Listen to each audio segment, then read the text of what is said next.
urakoze cyane umutoza Didier Gomez da Rosa kubw'ikiganiro wemeye kuduha. Murakina n'u Rwanda n'u Burundi muri uku kwezi mu mikino ya gicuti irabereye Antananarivo. Watoje hano mu Rwanda mu myaka 11 ishize niba ntibeshye. Niyo mpamvu wahisemo gukina imikino ya gicuti n'amakipe abiri yo muri aka karere.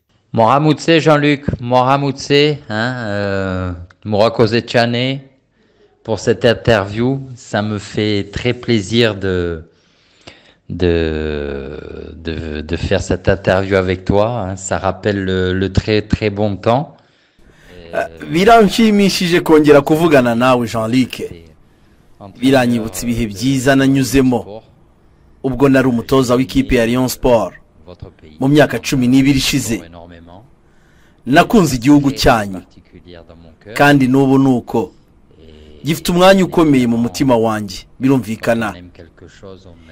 Birumvikana iyo ukunze ikintu wifuza kongera kukibona. Wenda inzira zanjye haraho zizongera kumpuza n'u Rwanda.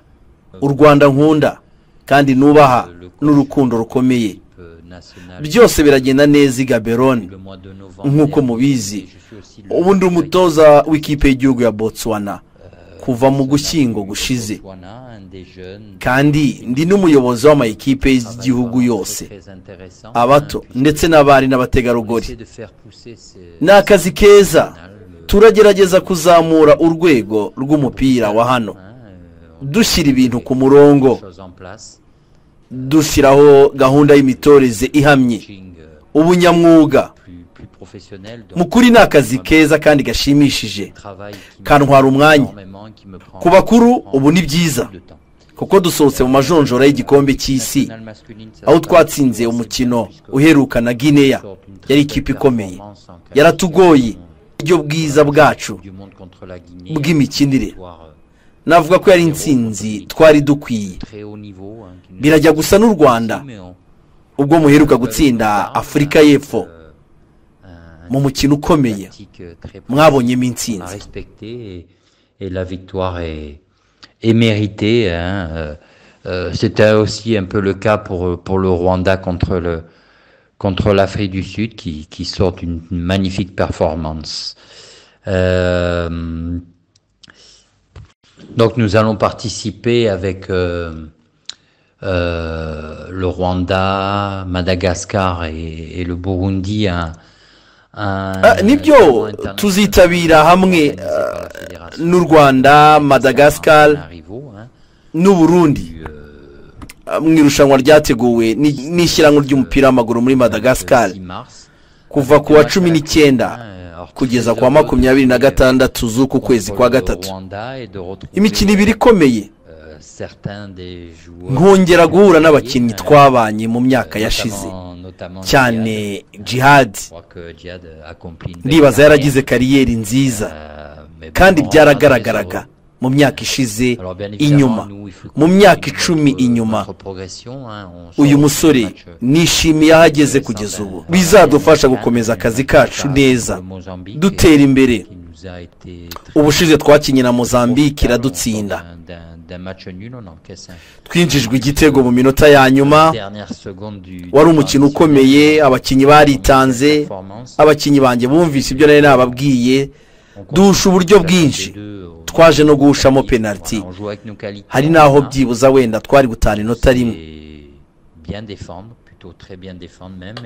Buri wese hanga harakina neza kandi bamaze gusobanukirwa uburyo bwo gukina. Qui joue notamment au Maroc, donc c'est puissant, c'est rapide, et en tout cas voilà, tout le monde joue et s'entraîne dans le même sens, avec un objectif tactique vraiment très précis. Voilà, pourquoi le Rwanda? Tout simplement parce que c'est une équipe qui progresse énormément, hein. Kubera iki Rwanda? Kubera ko ari ikipe iri gutera imbere.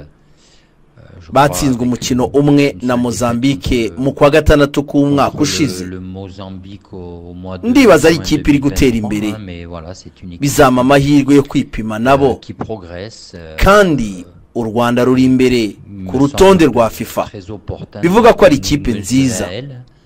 nk'uko nakubwiye turakomeza gutegura twitegura dushaka intsinzi.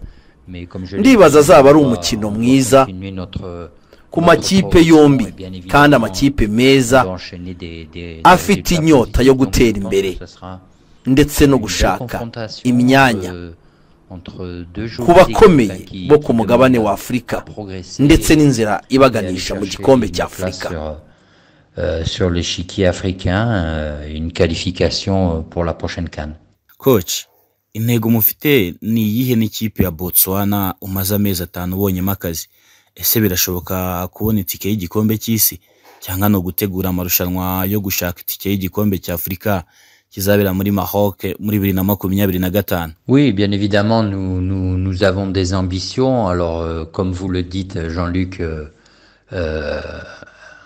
elles sont principalement centrées sur ni byiza dufite intego zikomeye byose bizingiye ku gukina igikombe cya Afurika 2025. Nicyo cyifuzo cy'umuyobozi wa Federasiyo y'umupira w'amaguru ahangaha. Urabizi ko Botswana yitabiriye AFCON rimwe mu buzima bwabo mwaka 2012. Mukuri niyo ntego ikomeye dufite. Nizeye ko tuzanagira tombora nziza mu majonjora ataha kuko hano hari ikipe nziza ifite akazoza, bafite impano zirahari. Yego nasanze umushinga uhamye nkukomerezamo, bafite rero byinshi byo gukora, bafite uburyo bwo gukina nasanze bwari bufunguye cyane, nanjye ngerageza gushyiramo akanjye. Ubu birimo biragenda biza, turakina neza hagati, tugakina neza imbere, uburyo bwo kugarira navuga ko byose bamaze kubimenya. Urebye n'umukino twakinye kuri Guinea twabateje ibibazo byinshi, tumaze kumenya uburyo bwacu bwo gukina, yaba kurindira hagati cyangwa inyuma. Dufite intwaro, dufite impano kandi zacu kandi nziza. Igisigaye nuko tuguma twitonze mu mikinire yacu. Ni ibintu bikomeye gushaka uburyo bwo gukina bwacu bwihariye, kandi kugeza ubu ndibaza bumaze kuboneka bugendanye n'ubushobozi bw'abakinnyi mfite. Mukuri intego ni ukubona itike ya AFCON. Nta cyoroha, twatsinzwe umukino umwe na Mozambique ku mukino wa mbere, aho twakoze amakosa menshi nyuma ndetse tubaha amahirwe menshi, ariko twahise dutsinda Guinea. Ni itsinda rikomeye, bisaba yuko tugomba kwitwara neza. Dufite imikino 2 dutegereje mu kwa gatandatu, Uganda na Somalia. Tubashije byibuze gutsindamo umwe, twaba dufite amahirwe nubwo bikomeye. Itsinda ryacu riyobowe na Algeria, turayifite hano mu rugo. Ni itsinda rikomeye, ariko Algeria niyo ihabwa amahirwe, ndetse na Guinea. Tuzagerageza kwitwara neza tubona amanota hashoboka. Tout sera permis. Alors, bien évidemment, le grand favori du groupe reste l'Algérie, à un degré moindre la Guinée. Le groupe est compliqué, mais voilà, on va essayer d'enchaîner les bonnes performances, d'engranger les points et de garder nos espoirs intacts le plus longtemps possible. Il y a aussi les prochaines qualifications pour le CHAN, auquel le hari kandi na CHAN aho Botswana itarakina na rimwe. Ikipe yacu igizwe n'abakinnyi benshi bakina imbere mu gihugu, bizabafasha gutera imbere bazamukira hamwe bose, bumva uburyo bwo gukina twifuza. CHAN yishyize ku mutima wanjye, ndifuza kuyikina. Nirushanwa rifitiye agaciro abakinnyi b'imbere mu gihugu. Navuga ko ariyo ntambwe ya mbere ituganisha mu kwitegura amarushanwa akomeye dufite imbere. Dufite kandi na COSAFA yo muri aka karere ikinwa nayo buri mwaka. Dufite intego byibuze yo kuza mu makipe ane ya nyuma. Niyo nzira yonyine yo gukomeza gutera imbere. On doit faire partie du dernier carré, donc encore une fois, c'est c'est une voie de progression très intéressante pour nous et qui permettra de peaufiner tous les aspects techniques de l'équipe. Oui, parallèlement, comme je vous l'ai dit, je suis aussi le directeur des techniques de toutes les équipes nationales. Donc je jette un œil particulier. Nk'uko nabikubwiye ndi umuyobozi w'amakipe y'ibihugu yose ya Botswana. Ndeba bose kugeza no ku ikipe y'igihugu y'abagore. Iyi yo yamaze no kubona itike yo gukina AFCON muri Maroc. Ni ibintu bikomeye abakobwa bakoze. Ngerageza kuba hafi kuri staff technique yabo. Nitabira imyitozo yabo buri gihe. Njya mu manama yabo y'amavideo nkareba uwo bagiye gukina nkabaye ibitekerezo. Yari intsinzi ikomeye ku bakobwa.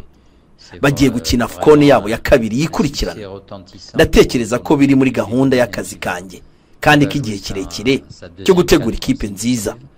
Abantu hano bose bashyize umutima kuri ekipe, barayikunze. Tuzagerageza gukora neza muri AFCON. Qui tient beaucoup de monde en haleine. Voilà, on aime notre équipe féminine et on va essayer de réaliser de belles performances à la prochaine CAN. Umutoza Gomez wabaye aha mu Rwanda mu myaka ishize utoza Rayon Sport.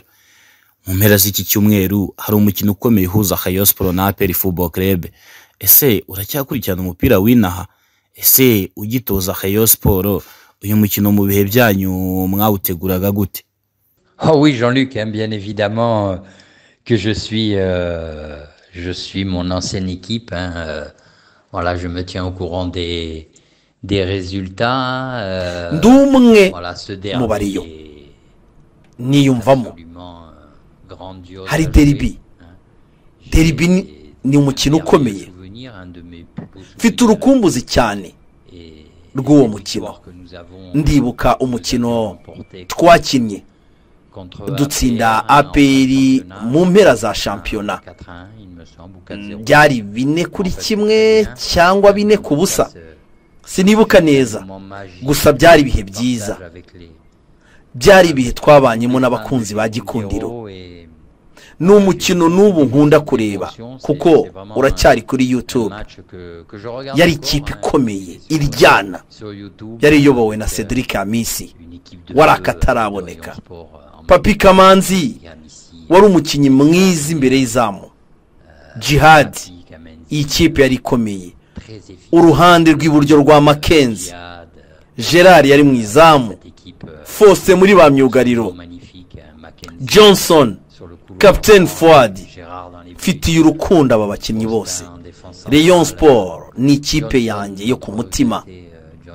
Buri gihe mvuga ko ariho navukiye. Hari igihe rimwe na rimwe mpura n'uwari umuyobozi wayo Murenzi Abdallah, ariko tugahurira ku bibuga by'indege mu mwanya muto tukaganira ku bihe byiza twanyuzemo, tukibukiranya ibya kera. Iyo mvuga Rayon Sport nshesha urumeza, nkazenga amarira mu maso. Rayon Sport ivuga byinshi kuri njye. Ndabifuriza amahirwe kuri iyo derby na APR. Ni ikipe nziza, gusa umutima wanjye uzaba uri kuri Rayon Sport. Njya ngerageza kurebaho, ndibaza uzaba ari umukino mwiza mu mwuka mwiza wa fair play. Ni amakipe atwaye umupira w'amaguru w'u Rwanda. Ndabifuriza gutera imbere, ndabifuriza kuzababona mu marushanwa akomeye ku mugabane wa Afrika, CAF Champions League, CAF Confederations Cup. Très attentif à ce match-là. Il m'est arrivé de visionner les derbies. Alors, j'espère que l'ambiance sera belle, que le match se jouera dans un climat une belle atmosphère, un climat de fair play. Très important. Voilà, ce sont les deux locomotives du football rwandais et à l'avenir, en tout cas, j'espère les voir un peu plus haut sur les compétitions africaines, que ce soit la Ligue des Champions ou la Coupe CAF. Mu gusoza ikiganiro cyiza ugiranye na BNB FM mu mwezi, ni ubuhe butumwa waha abakunzi ba ruhago mu Rwanda? Ese hari abo mukivugana wasuhuza? Turagushimiye cyane kandi tukwifuriza amahirwe masa mu kazi kawe ka buri munsi. Et puis vous savez, j'ai été en contact avec le président de Rayon Sport il y a quelques mois, hein, qui tenait à ce que... Murabizi, nigeze kuvugana na perezida wa Rayon Sport mu mezi ashize.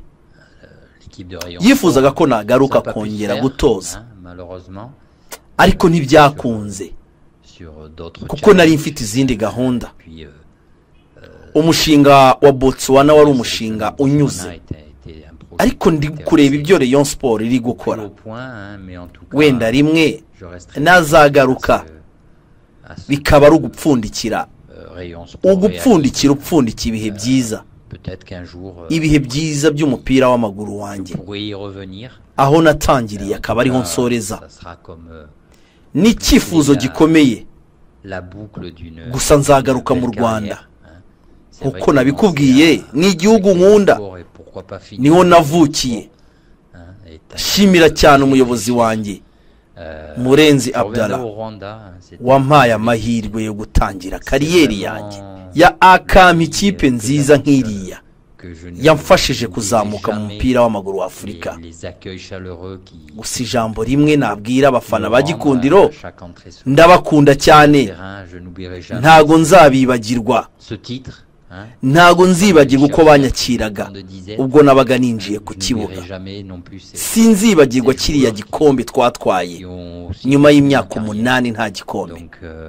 Ntago nzibagirwa na rimwe bariya bakinnyi bankoreye amateka. Ndashimira abanyarwanda nabo, abakunzi b'umupira w'amaguru bamfashije mu rugendo rwanjye mu gihugu cy'imisozi igihumbi. Nk'uko mubizi, nigeze no kuba umukandida wo gutoza Amavubi. Urumva urukundo mba mfitiye u Rwanda. Ariko kuri ubu nshyize imbaraga kuri Botswana. Mfite umuyobozi w'ishyirahamwe ufitiye icyizere, ndashaka nanjye kukimuha, mbaha intsinzi yo kujya mu gikombe cya Afurika. Murakoze cyane.